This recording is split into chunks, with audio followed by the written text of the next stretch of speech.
それに答えること以外考えんじゃねえ。死んだ生き物は死に返るだけなんだよ。 What did he say? 死んだ生き物は死に返るだけなんだよ。 Oh yeah, it's all coming together.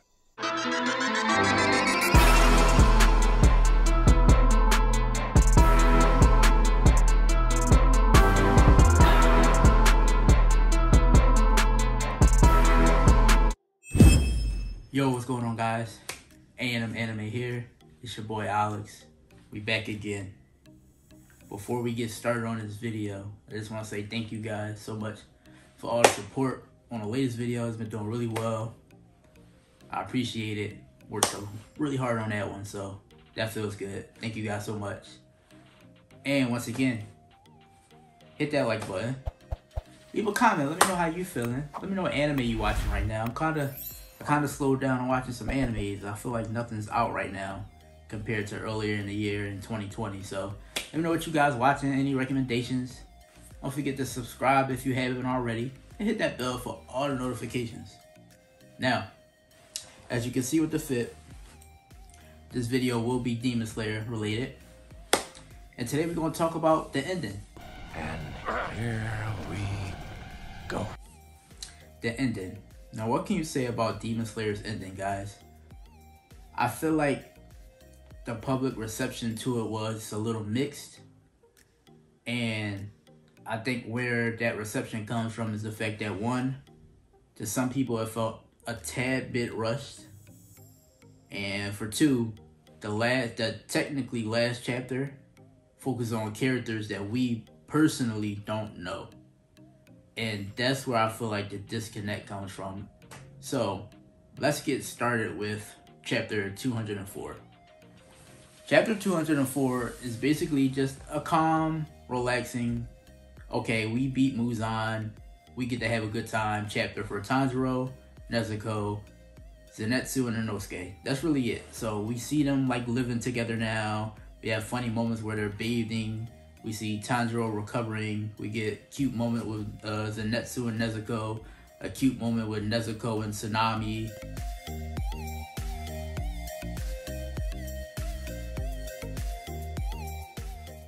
A cute moment with Tanjiro and Kano.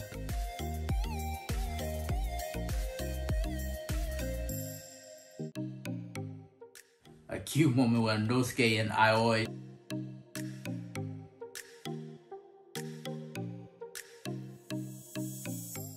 So a lot of little shipping things set up in 204, but I feel like it goes by so fast.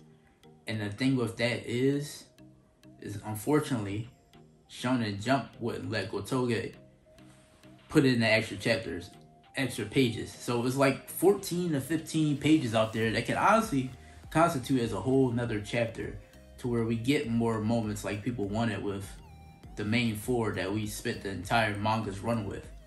So that's why I feel like they really messed up there. I feel like they could have just ended it on 206 chapters, made that 204 chapter long like intended, or found some other way to do it. So, but 204 isn't the main issue here, is it? No. The main issue here is 205, the very last chapter of the volume 23. So, if you don't know, which you should be watching this if you don't know, spoilers of course, the last chapter skips ahead. Way ahead. Skyscrapers are there, cars, they're going to like regular school. So, right there is already a problem. Like, usually when a manga ends, people want it to be a Naruto situation where you get to see these characters as adults. Dragon Ball Z situation, you get to see these characters as adults, have their own kids. So what gotogue did, they went further beyond, to the point where what we're seeing in that chapter is grandkids of grandkids, great children, things of that nature. So already right there, you have people a little iffy because, hey, who are these people? I didn't spend any time with them. I don't care about them, which is valid. But something that I think is missed with what gotogue was going for with 205 is simply that throughout the manga's run, what's been a big theme with Demon Slayer? Life and death. the path beyond, the path in between. We've seen that every time a demon's head was cut off, they would have a moment where they either had a conversation with a family member, a loved one, and they kind of just cross over to the other side and hoping that they'll be reincarnated. Because for a lot of the demons, they regret what they did. Like, it's not under their control. You had people like Akaza with his great moment, which is why he's one of everybody's favorites, both anime and manga readers alike. Because Akaza was a demon that he had humanity as well. So his end wasn't by Tanjiro or Giyu, it was by the fact that he couldn't let go of his humanity, his memories, his history with a loved one. So she stopped him from going further down the path of a demon. So that theme carries out throughout the entire story, and that's what I think is missed in 205. What we're seeing in 205 isn't just a simple, oh, gotogue jumped ahead. What we're seeing is reincarnations and the theme of what Demon Slayer was throughout the entire 205 chapters. So you get, if you pay attention throughout the chapter, yes, you can clearly see who is who in the reincarnation process, clearly. But if you actually like pay attention, you'll notice like what gotoge were going for. So for example, Gomei, he is an interesting character because we don't get his backstory until like the last arc. He was in charge of a group of kids, and unfortunately, that group of kids got killed by a demon, and he was framed for killing the kids instead of the demon. Now, pause that. Those kids are now gone. He lived on and became a Demon Slayer. So when we get to 205, and Gomei unfortunately has died as well in a fight against Muzan, we see that he got to be reincarnated, and he's now a daycare caretaker. So he got to live out and protect the kids either way. He was reincarnated into someone to do what he couldn't do beforehand in his prior life. The same thing goes with Genya. Genya unfortunately was killed in the final battle as well. Tsunami, who was on the brink of death, tried to cross over as well, and his pops told him no. So in doing that, he didn't get to go with his brother who he was angry with for a good span of their life cycle. So now you get to 205 and you have these two brothers, they're policemen together.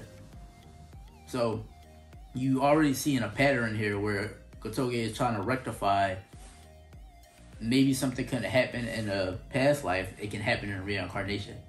The biggest example would be Kanroji and Iguro. Them two knew each other for so long, and Iguro from afar loved Kanroji, and Kanroji loved Iguro, and they never told each other. And in the final battle, they both passed. So now you fast forward to 205, years down the line, and these two are married. They're happily married, they own a cafe together. So I think what's missed in 205 is the reincarnations aren't just the simple, oh, you get to look at this character, oh, you get to see that character, oh, you get to see that character. No. It's rectifying what the characters prior couldn't accomplish. You want another example? Sabito. Sabito risked his life saving Giyu and Makoa. So now you see those three in 205 and they're friends. They're kids. They're playing with each other. They got to live together and be friends as intended. Another big example. Sumiko. Sumiko is Tanjiro's, I guess you could say, reincarnation in a sense, but it's really just a great-great-grandson.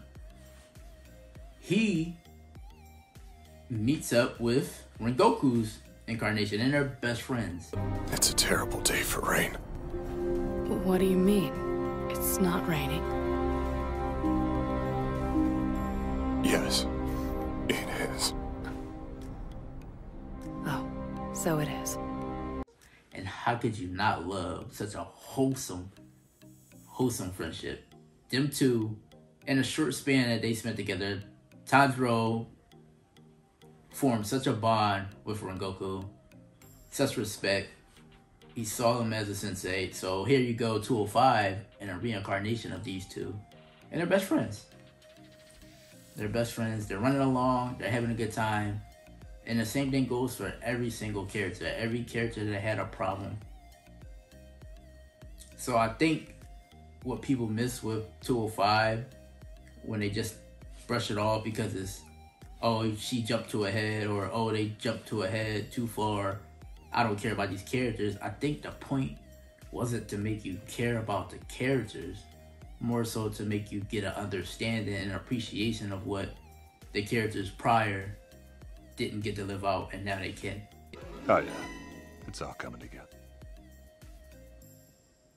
Because back to Kanroji and Iguro, for example, as they were dying, they both made the promise, if we're reincarnated, please tell me you'll marry me. And they made that promise with each other. And then you see that in 205. And it's not, reincarnation isn't something that just came out of nowhere. Like even back in, if you've watched Mugen Train, Inosuke, after Rengoku's death, he gives a speech. And in that speech, he tells Tanjiro, all living things that die go back to the earth. And we see that in 205. So what exactly was the problem with chapter 205? Think about that. I enjoyed it. I think gotogue really pulled it off there. Let me know what you guys think about it. Truly, like, off the internet, your personal opinions of how you handled 205. Did you think that maybe we should have spent some more time with Tanjiro and Ko after the Muzan battle? I can agree with that. And maybe Youthful Table will fix that. But I didn't have necessarily a problem with 205 at all. So, thank you guys. That's what I got for you. Don't forget to like, comment, subscribe. Hit that bell for all notifications. Come back again. Next video, I will be doing my boy, Zenitsu, because I'm tired of the slander. Alright? That's Demon Slayer. Let's go.